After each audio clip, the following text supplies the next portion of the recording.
नमस्कार दोस्तों, अगर आप एक गवर्नमेंट एम्प्लॉई है तो आपको ये जानने में ज़रूर दिलचस्पी होगी कि आखिर किसी भी वेतन आयोग में कर्मचारियों के न्यूनतम बेसिक पे की गणना किस फॉर्मूले के आधार पर की जाती है। इसी फॉर्मूले के आधार पर फिटमेंट फैक्टर की गणना की जाती है और इसी फॉर्मूले के आधार पर 8वें वेतन आयोग में कर्मचारियों के न्यूनतम बेसिक पे की गणना की जाएगी। तो आखिर इस फॉर्मूले का नाम क्या है? तो इस फॉर्मूले का नाम है डॉक्टर एकरॉयड फॉर्मूला। इसी फॉर्मूले के आधार पर 7वें वेतन आयोग में कर्मचारियों के न्यूनतम बेसिक पे की गणना की गई थी। अब चलिए दोस्तों जानते हैं कि डॉक्टर एकरॉयड फॉर्मूला क्या होता है और कैसे न्यूनतम बेसिक पे की गणना की जाती है। दोस्तों, यह फॉर्मूला अमेरिकी पोषण विशेषज्ञ डॉक्टर वालेस एकरॉयड द्वारा विकसित किया गया था। दोस्तों, इस फॉर्मूले को सर्वप्रथम 1957 में 15वें भारतीय श्रम सम्मेलन में अपनाया गया था। यह फॉर्मूला एक औसत कर्मचारी के लिए न्यूनतम जीवन यापन लागत तय करने का एक मानक है,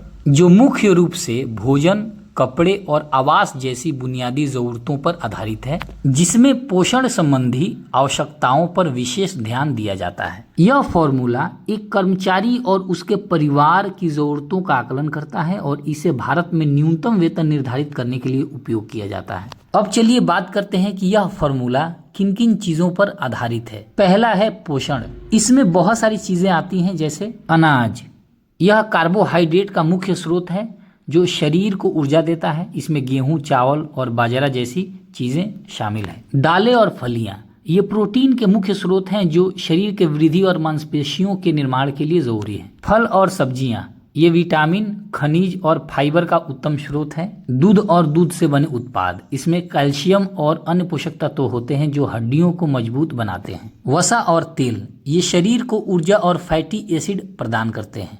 ये तो थी पोषण पे आधारित चीजें। अब बात करते हैं दूसरे पॉइंट के, वो है बुनियादी जरूरतें। यह भोजन, कपड़े और आवास जैसी 3 प्रमुख बुनियादी जरूरतों को ध्यान में रखता है, जो जीवन यापन की न्यूनतम लागत का अनुमान लगाने के लिए आवश्यक है। उसके बाद तीसरा पॉइंट है परिवार का पैमाना। 1957 में एक परिवार में एक कर्मचारी, उसकी पत्नी और 2 बच्चे शामिल थे, जो 3 उपभोग इकाइयों के बराबर थे। और दोस्तों, मैं बता दूं कि 8वें वेतन आयोग में इसे बढ़ाने की बात चल रही है, यानी 3 से 5 करने की बात चल रही है। तो अगर बढ़ जाता है तो बहुत अच्छी बात है। अब चलिए बात करते हैं चौथे पॉइंट की, आर्थिक स्थिति।